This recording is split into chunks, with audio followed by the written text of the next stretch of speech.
Hello दोस्तों, ज्ञान online में आपका स्वागत है। आज मैं आपको जो एक टॉपिक है ब्लड, जो 11th और 12th में तो बहुत ही इंपॉर्टेंट है और साथ ही आपके कॉन्स्टेबल में भी इससे बहुत ज्यादा क्वेश्चंस आते हैं। तो आज मैं वो स्टार्ट करने वाला हूँ। यहाँ पे अपन ब्लड में क्या क्या होता है। ब्लड आपको पता है लाल होता है, लाल क्यों होता है, इसमें क्या होता है ऐसे कि ये लाल होता है और कितना होता है ऐसे कुछ। और इसमें ब्लड ग्रुप्स पढ़ेंगे, कौन किसको दे सकता है, कौन किसका ब्लड ले सकता है, कौन सर्वदाता होता है, कौन सर्वग्राही होता है, किस वजह से ग्राही होता है, किस वजह से सर्वदाता होता है। ये सारी चीजें अपन यहाँ पे डिटेल में पढ़ेंगे। तो स्टार्ट करने से पहले अगर आपने वीडियो को सब्सक्राइब, लाइक, शेयर और सब्सक्राइब नहीं किया है तो लाइक कीजिए और हमारे चैनल को सब्सक्राइब कीजिए। स्टार्ट करते हैं। ब्लड, देखिए ब्लड जो होता है, ब्लड ब्लड एक तरल संयोजी उत्तक है। तरल संयोजी उत्तक है मतलब इसमें बहुत सारी सेल्स होती है, लिक्विड फॉर्म में होता है, अर्ध तरल होता है, मतलब आधा गाढ़ा और आधा लिक्विड होता है, तो इसको अर्ध तरल भी बोला जाता है। तो ब्लड क्या है? ब्लड है तरल संयोजी उत्तक।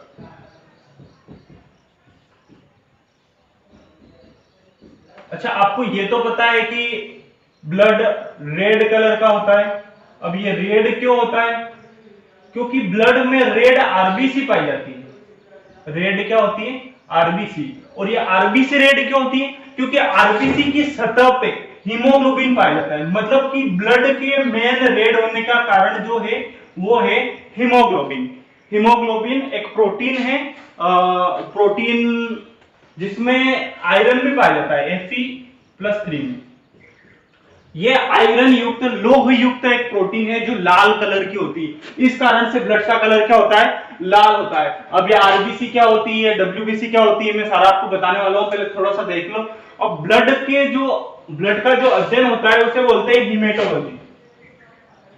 Haematology clear? ब्लड के अध्ययन को क्या बोलते हैं? हीमेटोलॉजी बोलते हैं। अब देखना, ब्लड की जो पीएच होती है वो होती है 7.4। अच्छा, आपने एक डायलॉग तो सुना होगा, खून के आंसू रोए। तो ये डायलॉग याद रखना, खून के आंसू रोए। तो खून के आंसू मतलब खून और आंसू, खून यानी ब्लड और आंसू की पीएच जो होती है वो सेम होती है। खून और आंसू की पीएच जो क्या होती है वो सेम होती है। आंसू की भी क्या होती है? आंसू की भी होती है 7.4 ही होती है। और ब्लड की भी कितनी होती है? 7.4 भी होती है। अब ब्लड में क्या क्या होता है वो देख लेते हैं। ब्लड के दो पार्ट होते हैं, मेनली मेजर पार्ट जो होते हैं वो दो होते हैं। ये मैं हटा रहा हूं। ब्लड के जो है वो दो मेन मेजर पार्ट है। मेजर पार्ट में क्या क्या है ब्लड में? एक तो होता है प्लाज्मा, प्लाज्मा, और एक होता है संगठित पदार्थ।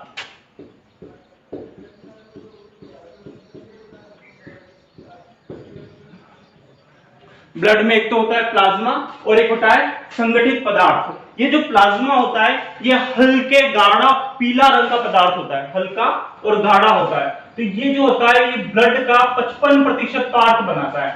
प्लाज्मा जो होता है वो ब्लड का 55% पार्ट बनाता है और संगठित पदार्थ जो होते हैं वो 45% होते हैं ब्लड में। अब ये जो प्लाज्मा होता है इसमें क्या क्या होता है? तो प्लाज्मा में देखिए तो प्लाज्मा में 90 से 92% 90 से 92% वाटर होता है। क्या होता है? प्लाज्मा में 90 से 92% क्या होता है? वाटर होता है। और प्लाज्मा में जो होता है 6 से 8% प्रोटीन होती है। अब वो कौन सी प्रोटीन होती है? 6 से 8% क्या होती है? प्लाज्मा में प्रोटीन होती है। और 6 से 8% प्रोटीन में तीन प्रोटीन पाई जाती है। एक होती है फाइब्रिन, फाइब्रिन, एक होती है एल्बुमिन, एल्बुमिन, एक होती है ग्लोबिन।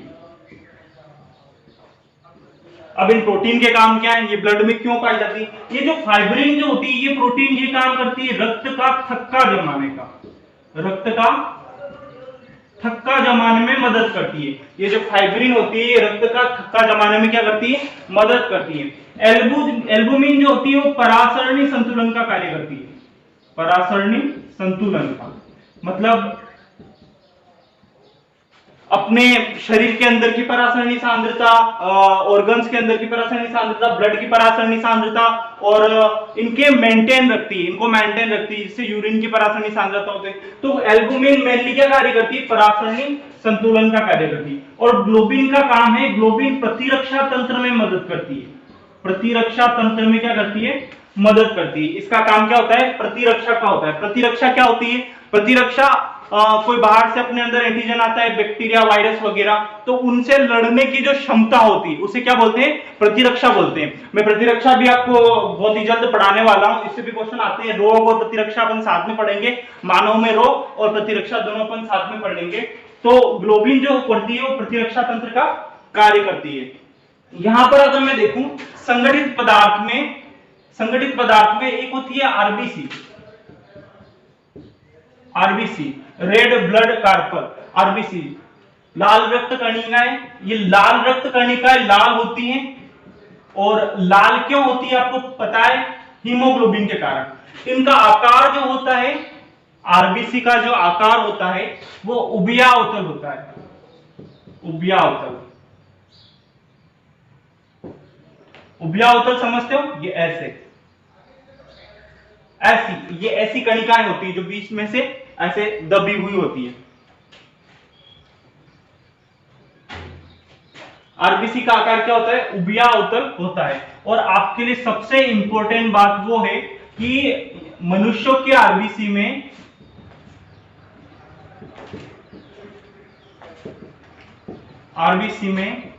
केंद्रक नहीं होता। क्या नहीं होता? केंद्रक नहीं होता। लेकिन ऊंट और लांबा ऐसे स्तनधारी है जिनमें केंद्रक होता है, जिनके आरबीसी में केंद्रक होता है। लेकिन मोस्ट इंपोर्टेंट बात क्या है? मनुष्यों के आरबीसी में केंद्रक नहीं होता या स्तनधारियों के आरबीसी में केंद्रक नहीं होता। उसके बाद में अगर आरबीसी की बात करूं तो आरबीसी जो होती है हमारे शरीर में वो 50 से 55 लाख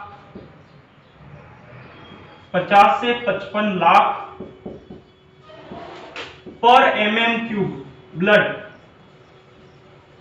होती है। कितनी होती है? 50 से 55 लाख इनकी क्या होती है? संख्या होती है। आरबीसी की संख्या ब्लड में कितनी होती है? 50 से लेकर 55 लाख के बीच में होती है नॉर्मल। स्त्रियों में थोड़ी कम पाई जाती है, लेकिन मैं यहाँ पे नॉर्मल बात कर रहा हूं इसलिए 50 से 55 लाख होती है। लेकिन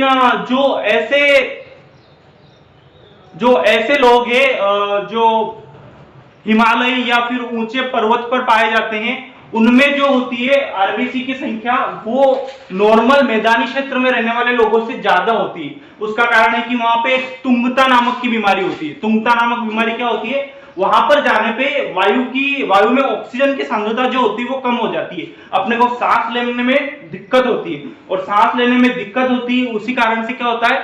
शरीर क्या करता है? आरबीसी की संख्या बढ़ा देता है। उससे क्या होता है? अपने सांस लेनी आसान हो जाती है, ज्यादा से ज्यादा ऑक्सीजन का परिवहन होता है। इसलिए शरीर क्या करता है? आरबीसी का उत्पादन बढ़ा देता है। तो ऊंचे स्थानों में रहने वाले लोगों में आरबीसी की संख्या ज्यादा होती है। और अगर मैं बात करूं आरबीसी का जो उत्पादन होता है वो होता है बोन मैरो में। आरबीसी जो बनती है वो बोन मैरो में बनती है और इसका लाइफ टाइम होता है 120 दिन का, 120 दिन का। जब आरबीसी डेड हो जाती है यानी ये मर जाती है, तब ये प्लीहा में जाके जमा हो जाती है। प्लीहा यहाँ पर एक सेम के आकार का अंग होता है। सेम देखा है ना? सेम के बीज ऐसे किडनी ऐसे कलर के, ये ऐसे आकार का एक होता है प्लीहा, जो प्लीहा में जाके आरबीसी, इसलिए प्लीहा को आरबीसी का कब्रिस्तान भी बोलते हैं। प्लीहा को आरबीसी का क्या बोलते हैं? कब्रिस्तान बोलते हैं। क्लियर? तो ये आरबीसी यहाँ पे क्लियर होती हैं। यही है आरबीसी में सारी डिटेल, यहीं से आपके क्वेश्चन आने वाले हैं। कल आपकी रिकमेंड हुई थी कि मैं स्पीड थोड़ी कम करूं, तो आज स्पीड थोड़ी कम है, तो आपको अच्छा समझ में आ रहा होगा, आशा करता हूं। इसके बाद मैं बात करता हूं डब्ल्यूबीसी की। ये मैं मिटा रहा हूं।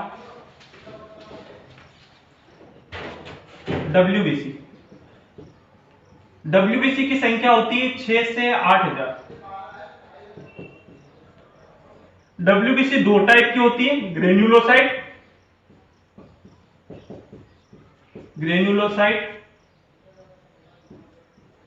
और एग्रेन्युलोसाइट। अच्छा, सबसे इंपॉर्टेंट है वो है डब्ल्यूबीसी। सबसे ज्यादा क्वेश्चंस यहीं से पूछे जाते हैं, चाहे 11 12 नीट हो या आपके कॉन्स्टेबल एग्जाम में हो, मैंने पेपर देखे उसमें यहाँ से क्वेश्चन आते हैं। तो डब्ल्यूबीसी में ग्रेन्युलोसाइट में 3 प्रकार की कणिकाएं होती है। वो होती है न्यूट्रोफिल न्यूट्रोफिल न्यूट्रोफिल जो होती है वो डब्ल्यूबीसी की 60 से 65% होती है, डब्ल्यूबीसी की। उसके बाद आती है बेसोफिल। बेसोफिल सबसे कम होती हैं और इनकी संख्या होती है 0.5 से 1%, और ये होती है सबसे कम बेसोफिल। उसके बाद आती है इओसिनोफिल। इओसिनोफिल होती है 6 से 8%। उसके बाद ए ग्रेन्युलोसाइट में 2 प्रकार की कणिकाएं होती है, मोनोसाइट और लिम्फोसाइट। मोनोसाइट और लिम्फोसाइट। मोनोसाइट जो होती है वो 20 से 25 मोनोसाइट 6 से 8% होती है, और लिम्फोसाइट जो होती है वो 20 से 25% होती है। क्लियर? अब मैं इनका काम बता दूं आपको। न्यूट्रोफिल जो होती है वो भक्षण का काम करती है। किसका काम करती है? भक्षण का। जैसे मैं बता दूं आपको, किसी ने काटा और अंदर जैसे किसी कीट ने काट लिया और अंदर विषैला पदार्थ जहर छोड़ दिया, तो फिर क्या होगा? आपके यहाँ पे सूजन हो जाएगी। सूजन किस लिए होगी? क्योंकि ये जो न्यूट्रोफिल और ये मोनोसाइट जो होती है, दोनों भक्षण क्रिया का कार्य करती है। ये मोनोसाइट का भी काम क्या होता है? इसका काम भी क्या होता है? भक्षण का काम होता है। तो न्यूट्रोफिल और मोनोसाइट आके इकट्ठी हो जाती है और यहाँ पे ब्लड ज्यादा इकट्ठा हो जाता है और टेम्परेचर भी बढ़ जाता है, ताकि वो जल्दी वो जहर को जल्दी खत्म कर सके। और फिर ये क्या करती है? फिर इनका भक्षण करती है और इनको क्या कर देती है? खत्म कर देती है। और जैसे ही भक्षण करती है तब आपको हल्की सी खुजली महसूस होती है। तो ये काम इनका होता है, न्यूट्रोफिल और मोनोसाइट का। ये दोनों क्या काम करती है? ये दोनों भक्षण का काम करती है। क्लियर? अगर बेसोफिल की बात करूं तो बेसोफिल का काम होता है, बेसोफिल जो होती है वो कुछ पदार्थों का स्त्राव करती है, जैसे हिस्टामिन, सीरोटोनिन और हिप्पेरिन। इनके कारण ये हिस्टामिन, सीरोटोनिन और हिप्पेरिन ये क्या होते हैं? जैसे कि मैं आपको, सर्दी जुकाम जो होता है वो हिस्टामिन के कारण होता है। सर्दी जुकाम जो होता है वो हिस्टामिन के कारण होता है। सर्दी जुकाम में आपके गले से यहाँ पे सेल्स जो होती है वो लिक्विड का स्त्राव करने लग जाती है। वो बेसोफिल का काम होता है ऐसे कुछ। तो बेसोफिल क्या करती है? हिस्टामिन, सीरोटोनिन और हिप्पेरिन का स्त्राव करती है, यानी ये प्रतिदाह क्रिया का कार्य करती है। जैसे कोई काट ले तो वहां पे वो खुजली होती है, वो बेसोफिल के कारण होती है। इओसिनोफिल जो होती है वो प्रतिरक्षा तंत्र में कार्य करती है। किसमें कार्य करती है? प्रतिरक्षा तंत्र में कार्य करती है। इओसिनोफिल प्रतिरक्षा का काम करती है। उसके बाद आती है मोनोसाइट का भी काम मैंने बता दिया, भक्षण का होता है। और लिम्फोसाइट बहुत ही महत्वपूर्ण काम होता है। ये बी और टी लिम्फोसाइट का उत्पादन करती है। ये बी और टी लिम्फोसाइट का जो कार्य होता है वो मैं आपको जब प्रतिरक्षा पढ़ाऊंगा तब मैं बताऊंगा। तो ये आशा करता हूं आपको डब्ल्यूबीसी समझ में आया होगा। इसके बाद में लास्ट जो बचा है ब्लड का, वो है प्लेटलेट्स।